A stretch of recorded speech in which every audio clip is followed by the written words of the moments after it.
Paper थे जो आप यहाँ पे अगर जब मिक्स मेथड वाले भी जो हैं तो उसमें क्वांटिटेटिव पार्ट को आप अगर छोड़ दें तो क्वालिटेटिव पार्ट फिर भी उसने थीमेटिक एनालिसिस से किया हुआ है और उसने इसी तरीके से किया हुआ जैसे ये प्योर क्वालिटेटिव का हुआ, क्योंकि वो दो मेथड्स हैं। एक के एब्स्ट्रैक्ट के अंदर अभी मैं देख रहा था, उसने पढ़ा था कि फर्स्ट वो use quantitative and in second वो यूज क्वालिटेटिव। उसने लिखा हुआ है कि सम यूज किया हमने, स्ट्रक्चरल इक्वेशन मॉडलिंग यूज किया है, फर्स्ट उसने लिखा है आगे और फिर सेकंड लिखा है। मतलब है कि पहले उसने क्या किया है क्वांटिटेटिव किया और उसको कंफर्म करने के लिए फिर क्वालिटेटिव के इंटरव्यू कर लिया और फिर उसको वैलिडेट कर दिया कि जो बात थ्योरी पहले कह रही थी और जो वेरिएबल्स पहले रेपिटेटिवली जो है वो टेस्ट हो रहे हैं हाइपोथेसिस, उनको मैं वैलिडेट करना चाहता हूं कि जो बहुत सारे लोगों ने जो बात की है, यकीनन जब क्वांटिटेटिव पार्ट आप करेंगे तो उसके अंदर बहुत थोड़े नंबर्स तो नहीं लेंगे, यानी फुल फ्लैश स्टडी होती है वो भी। आपने 200-300 का सैंपल को वो शेयर किए या उनको जो है वो आपने फ्लोट किए क्वेश्चंस और उससे आने वाला रिस्पांस तो एक बहुत बड़ा रिस्पांस है, लेकिन उनको वैलिडेट करने के लिए आपने 6, 8, 10 लोगों से इंटरव्यूज कर लिए, ठीक है।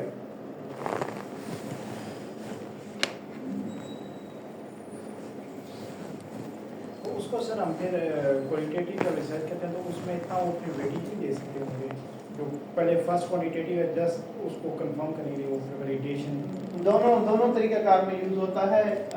ये रिसर्चर की अपनी चॉइस होती है कि क्वालिटेटिव पहले यूज कर ले या क्वांटिटेटिव पहले। अगर क्वालिटेटिव करेंगे तो एक्सप्लोरेशन आ जाएगी ना, यानी आपने कोई चीजें वो की आइडेंटिफाई की है, फिर बाद में जब वही उसी टॉपिक के ऊपर उन्हीं जो आपने एक्सट्रैक्ट चीजें की हैं वही आप कंफर्म करने के लिए क्वेश्चन बना के फ्लोट कर देते हैं, ठीक है। और उससे आने वाले रिस्पांस से पता चलता है कि कितने लोगों ने जो नए थीम्स या नए वेरिएबल्स एक्सप्लोरेशन से आए हैं उनको कितने लोगों ने कंफर्म किया।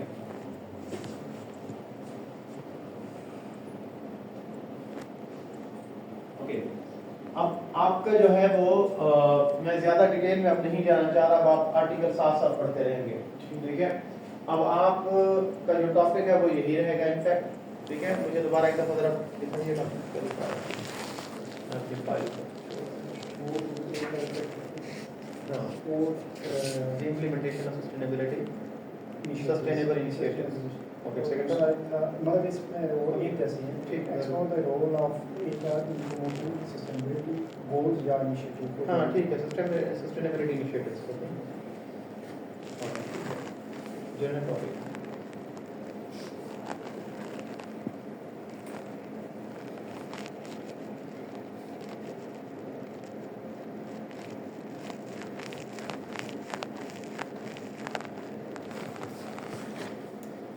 इसमें वैसे तो मैं गिन नहीं करेंगे कि थोड़ा सा है वो साथ। ओके, आपने इन जो आप के आर्टिकल्स थे इनके अंदर आपने इंट्रोडक्शन पढ़ा है किसी का? सर पढ़े हैं, भूल जाते हैं सर, पढ़े तो थे सर, पढ़े सारे। मेरे कहने का मतलब ये है, मैं क्यों ये पूछ रहा हूँ क्योंकि मैं आपको रिस्पॉन्स करना चाहता हूँ कि फिर में इंट्रोडक्शन अगर आपने पढ़ा है जी सर, तो आपको ये आइडिया हो जाएगा कि क्वालिटेटिव रिसर्च के अंदर जनरली जो फिनोमेना है उसी को ही हम डिस्कस कर रहे होते हैं जी सर, और उसके रीजन बता रहे होते हैं कि हम क्यों एक्सप्लोरेशन की तरफ जा रहे हैं, ताकि बाद में हम इसके कोई कोड जनरेट करके तो इसके रूल ऑफ गेम या इसके कोई कोड जनरेट करके तो इम्प्लीमेंटेशन की तरफ जाएं। जी सर। तो बिल्कुल क्वांटिटेटिव से इसका राइटअप भी डिफरेंट होगा। अगर एक क्वांटिटेटिव का पेपर आपके पास हो और एक क्वालिटेटिव का, तो आप देखेंगे उसके इंट्रोडक्शन लिखने में उसके लिटरेचर लिखने में बहुत डिफरेंट है। और सबसे बड़ी बात और आसान बात ये कि इसका इंट्रोडक्शन लिखना और इसका लिटरेचर लिखना इजी है as compare to quantitative research के पेपर लिखने से। वहां पे क्या होता है, वहां पे आपने मॉडल बनाया और हर मॉडल की मीडिएटर की, मॉडरेटर की, आईवी के साथ, डीवी के साथ, डीवी की आईवी के साथ सबका रिलेशनशिप जो है वो हाइपोथेसिस का आपको पहले डिस्कस करना पड़ता है, थ्योरीज आपको डिस्कस करनी पड़ती हैं, ऐसा है ना। लेकिन यहाँ पर आपको कुछ भी डिस्कस करने की जरूरत नहीं है, सिर्फ आप जनरली एचआर और सस्टेनेबिलिटी की डिबेट चल रही होगी जी सर। और इसमें पेपर को लेंथी करने की भी जरूरत नहीं होती, क्योंकि एक्सप्लोरेशन होती है तो जो रिव्यूअर होता है, जो एग्जामिनर होता है, वो यही समझता है कि यहाँ पर जो एक्सप्लोरेशन हो रही है तो कोई नई चीज है, कोई नया फिनोमेना है जो यहाँ पे नहीं हुआ। इसका मतलब है कि आप लोगों ने फुल फ्लेज यहाँ पे स्टडीज की हैं और आपको ये फिनोमेना नजर आया है जो कि यूनिक है, और अगर वो यूनिक है तो आप दुनिया के रेफरेंसेस तो उसमें दे देंगे कि आप वही जनरल आप उसकी जो है वो डिटेल लिखेंगे, लेकिन स्पेसिफिकली किसी वेरिएबल किसी थीम्स के ऊपर डिस्कस ही नहीं करेंगे। क्यों? क्योंकि आपके पास वो थीम है नहीं। थीम तो अभी एक्सप्लोर होने हैं, अभी आपने उनको जनरेट करना है, रेस्पोंडेंट से रिस्पांस आएगा तो कोई चीज बनेगी आपके पास। वहां पे तो पहले मॉडल बना हुआ है, उसी मॉडल को एक्सप्लेन करते हैं, वेरिएबल्स के रिलेशनशिप डिस्कस करते हैं लिटरेचर के अंदर, तो यहाँ को डिस्कस करने की जरूरत भी नहीं है। यहाँ पे डिफिकल्ट प्रोसेस है दो चीजें, एक इंटरव्यूज कंडक्ट करना और वो भी वो इतना मुश्किल नहीं है। सेकंड जो काम है वो मुश्किल है, इंटरप्रिटेशन, इंटरव्यूज को ट्रांसक्राइब करना और फिर उसे थीम निकालना, यही थोड़ा डिफिकल्ट काम है। बाकी इस क्वालिटेटिव करना मुश्किल काम नहीं है। सर वो अगर आप वो सॉफ्टवेयर यूज़ करें तो थीम्स तो हमें वहाँ से आ जाएंगे, बाकी आप अपना इंटरप्रेट खुद कर लें सर। आइडिया तो यूज़ करके हम वो तो कर सकते हैं सर। नहीं, इंटरप्रेट आप किस सेंस में कह रहे हैं, जिसको मैं ट्रांसक्राइबिंग कह रहा हूँ? सर आप जो कह रहे हैं ना कि थीम्स हम जनरेट करेंगे सर इंटरव्यू से, सर वो सारे थीम्स अगर आप कोई भी सॉफ्टवेयर यूज़ करेंगे ऑब्वियसली सर वो थीम उधर ही से हमें आ जाएंगे, हम उनको सॉफ्टवेयर यूज़ नहीं करेंगे, लिख के उसमें डाल देंगे ना सर। नहीं ये तो बहुत आसान हो जाएगा सर यही तो ये मैं क्या कह रही हूँ सर। ये कह रही है कि वो थीम्स हम पहले निकाल लें यस सर, और सॉफ्टवेयर को वही बता दें। यस सर, नहीं सर हम नहीं मैं बताएंगे, बताता हूँ। वो इट विल क्रिएट इटसेल्फ। नहीं, how it will create? Sir वो थीम्स निकालता है, वो वर्ड क्लाउड भी निकाल देता है, सब कुछ निकाल, फिर आप उसको खुद इंटरप्रेट कर लेना। आप सॉफ्टवेयर को ना, मैं बताता हूँ सॉफ्टवेयर करता क्या है। जी सर। सॉफ्टवेयर ये करता है कि सॉफ्टवेयर आपसे कोई इनपुट तो लेगा ना, जी सर, ऐसे ही है ना, ऐसे ही। आपसे ये इनपुट लेगा कि इसमें से मुझे क्या ढूंढना है, जी सर, क्या सर्च करना और क्या इंपॉर्टेंट है, क्या रेपिटेटिवली हो रहा है। यही वो क्वेश्चन है जो सॉफ्टवेयर आपसे पहले पूछता है।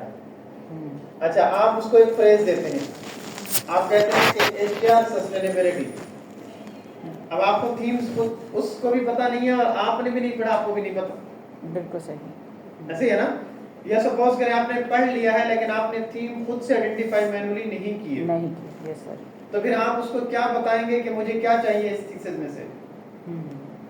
लेट्स से अभी मैंने जैसे आपको कहा कि एचआर और सस्टेनेबिलिटी, जी सर, ये दो वर्ड्स हमें मेजर नजर आ रहे हैं। अब जब हम उसे कहेंगे कि एचआर विद सस्टेनेबिलिटी, जहां जहां भी फ्रेज यूज होगी उसको आपने एज अ थीम कंसीडर करना है। जी सर।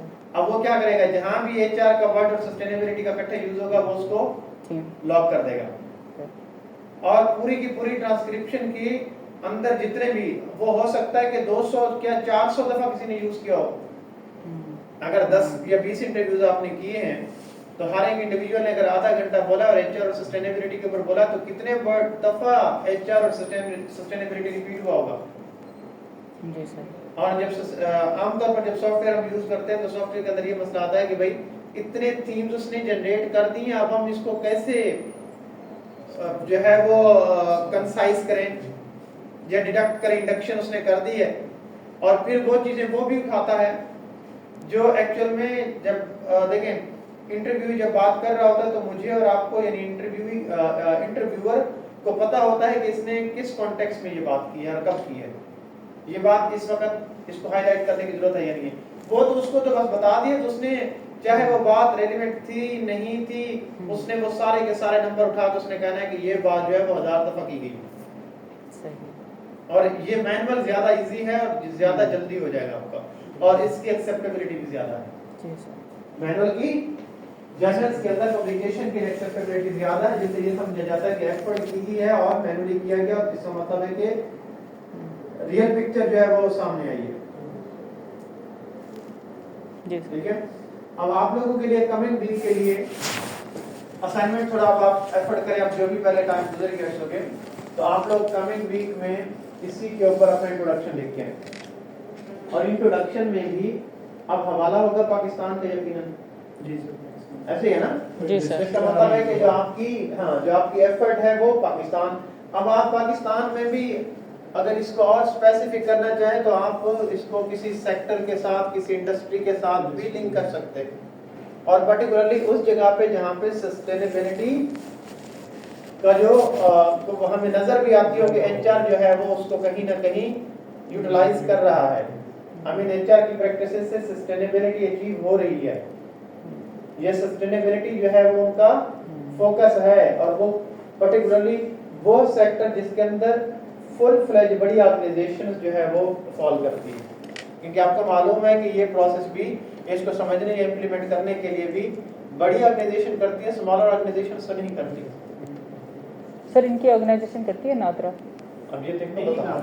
वो हम वापडा? इंडस्ट्री अच्छा। नादरा तो नहीं रहता सर्विस या मैन्युफैक्चरिंग? फेडरल के तो रेगुलेटर्स है ना, मेरा नहीं हाँ। किया, वो रेगुलेटर्स की शक्ल में अच्छा। काम कर रहे हैं। सस्टेनेबिलिटी है ही नहीं है सर। अच्छा सर ठीक है। अच्छा एक और भी है, अगर आपको दूसरी बात ये कि आप यही एचआर प्रैक्टिसेस और सस्टेनेबिलिटी की जो स्टडीज हैं इसको सर्च बार में पाकिस्तान के साथ सर्च करें, फर्स्ट थिंग पाकिस्तान के साथ उसको सर्च करें तो कम से कम आपको ये पता चल जाएगा कि पाकिस्तान में इसके ऊपर जो स्टडीज कंडक्ट हुई हैं वो किसी अच्छे जर्नल में छपी हैं, और अगर छपी हैं तो सेक्टर स्पेसिफिक छपी हैं, एसएमईज के ऊपर छपी हैं, ठीक है, या जनरल स्टडीज जो है वो छपी हैं। तो इससे आपको आइडिया हो जाएगा कि आपको किस तरफ मूव करना है। अगर एसएमईज के ऊपर छपी हैं तो आप सेक्टर स्पेसिफिक हो जाए, अगर किसी सेक्टर के ऊपर होगी तो आप एसएमईज की तरफ आ जाएं। बात समझे कि नहीं है? जी सर। और फिर अगर सेक्टर स्पेसिफिक भी नहीं है, अच्छे जर्नल में नहीं छपी हुई, तो फिर हम इसको जनरल फॉर्मेट में लेके चल सकते हैं। कहते हैं कि हमारे यहाँ तो जो डेवलपिंग कंट्री है तो यहाँ पर अभी ये प्रैक्टिस जो है वो अभी करंटली जो है वो शुरू हुई है, तो हमने इन कॉमन जो है वो डिफरेंट सेक्टर्स के जो मैनेजर्स हैं या टॉप मैनेजमेंट है उनसे हमने ये इंटरव्यूज कंडक्ट किए और उनके रिस्पॉन्सेज लिए कि किस हद तक इसके ऊपर जो है वो काम हो रहा है। तो ये चूंकि जब आप इंट्रोडक्शन लिखेंगे उसके अंदर पहले इंट्रोडक्शन पढ़ना जरूरी है ना किसी का, जिससे आपको ये पता चले कि आपने लिखना कैसे है। तो उसके अंदर पहले तो सस्टेनेबिलिटी क्या है, एचआर का इसके साथ ताल्लुक क्या है, ये तो एक जनरल सी बात है। उसके बाद आते हैं हम इस बात पे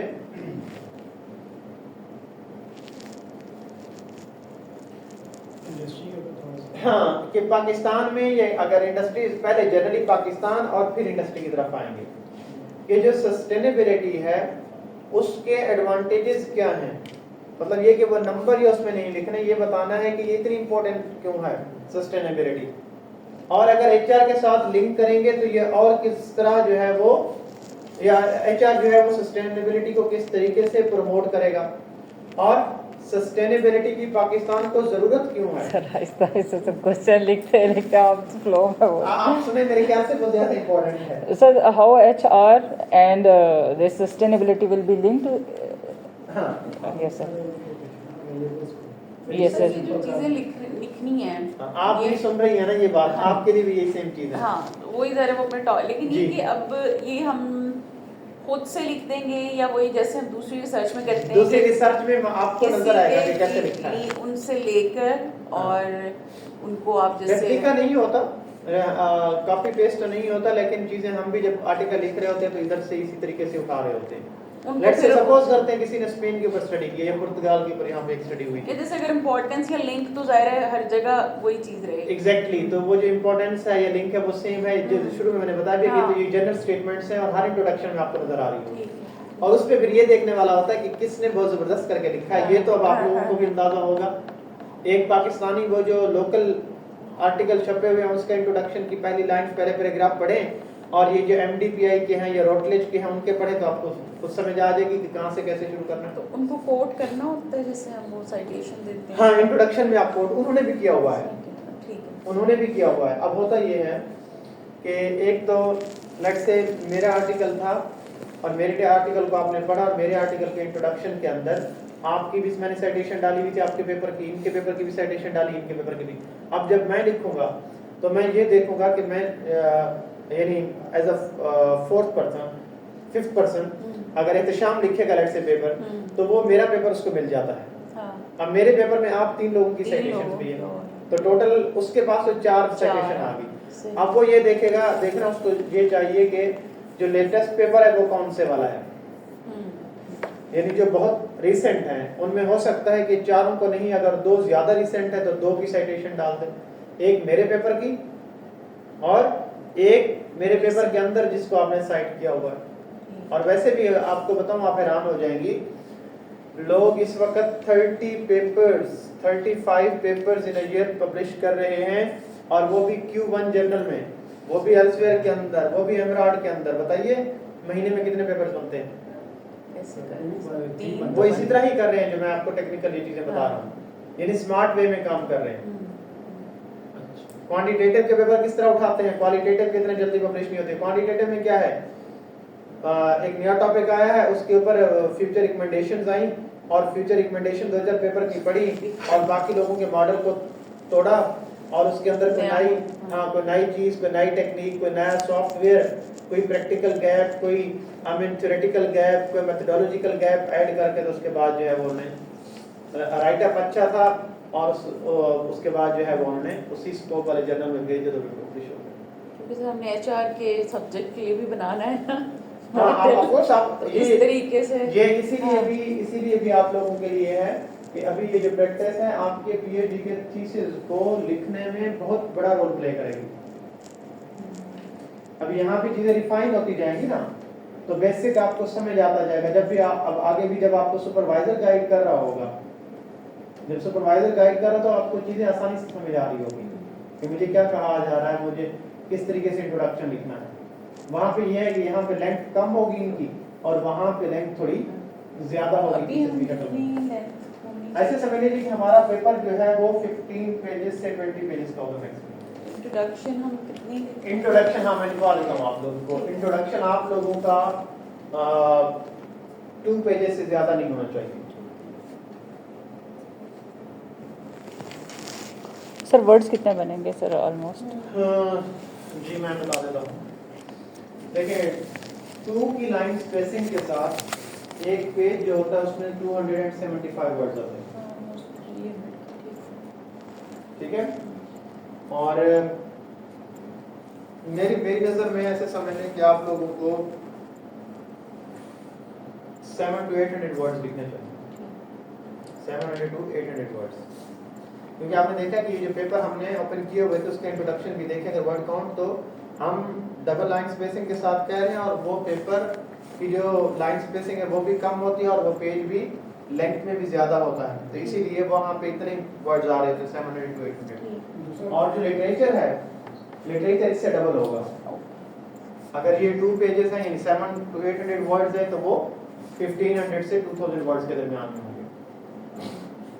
बल्कि आप पेजेस की बजाय वर्ड काउंट को देखें क्योंकि वो लाइन स्पेसिंग और वो चीजें फॉन्ट साइज और वो मैटर करती हैं।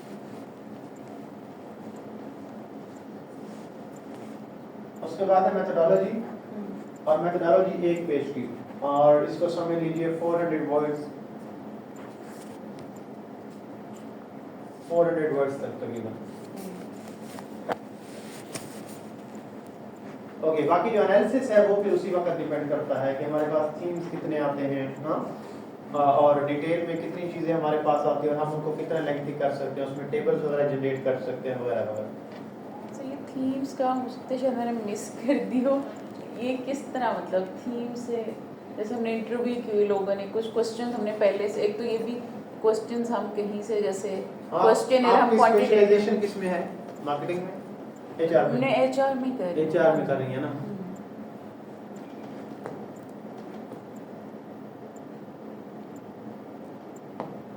आप मुझे बताएं कि ह्यूमन रिसोर्स में जो रिक्रूटमेंट है वो क्यों इम्पोर्टेंट है?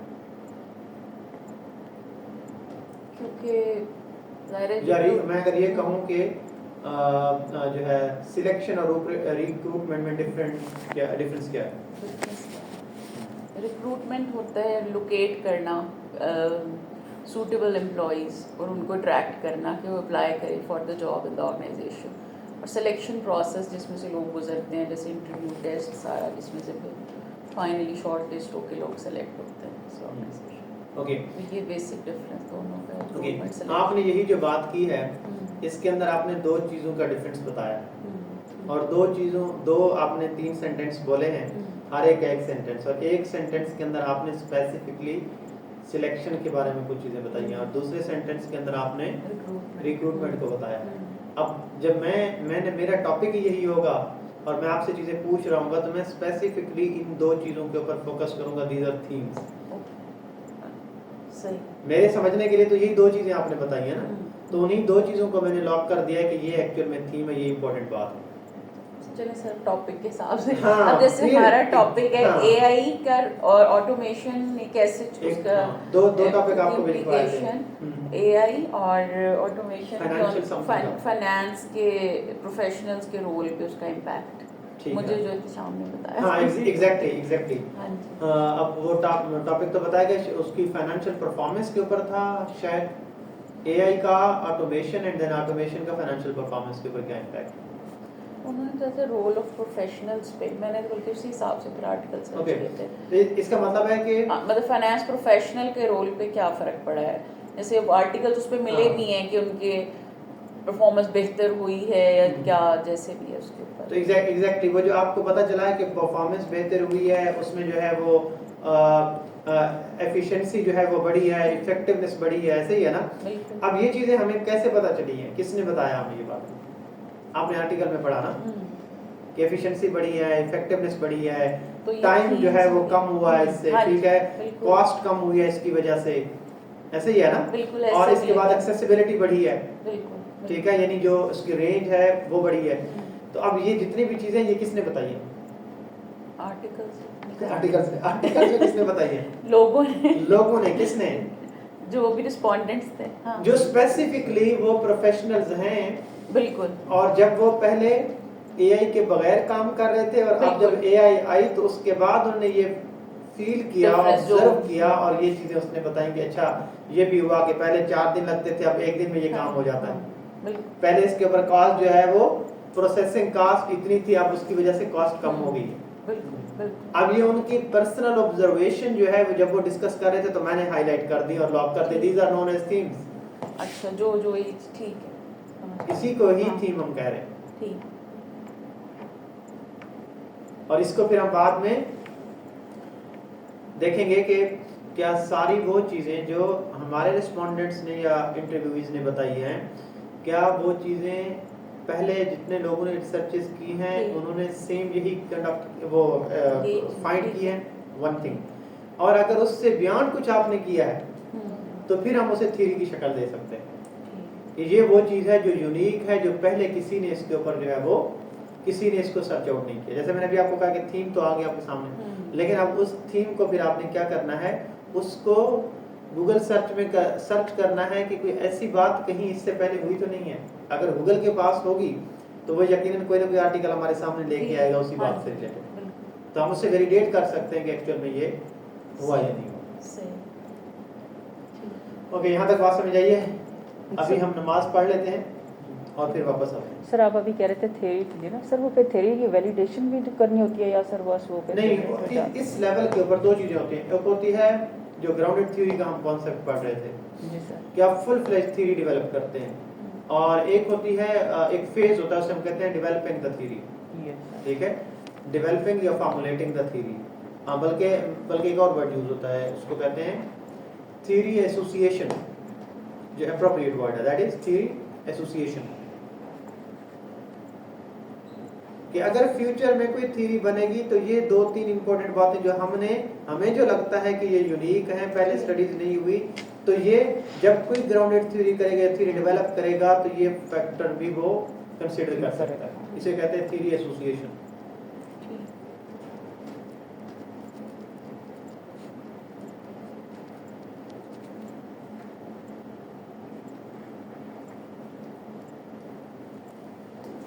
जी, नमाज पढ़ते हैं, थोड़ी ब्रेक करते हैं और फिर वापस आते हैं। तो मैं आपको वो जो रिसर्च डिज़ाइन हम पढ़ रहे थे उनको भी ज़रा करते हैं, साथ में स्लाइड्स भी, क्रिटिकल एस्पेक्ट भी देखें।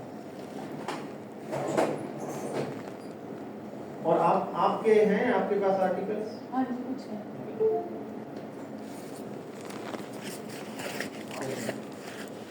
Thank you sir.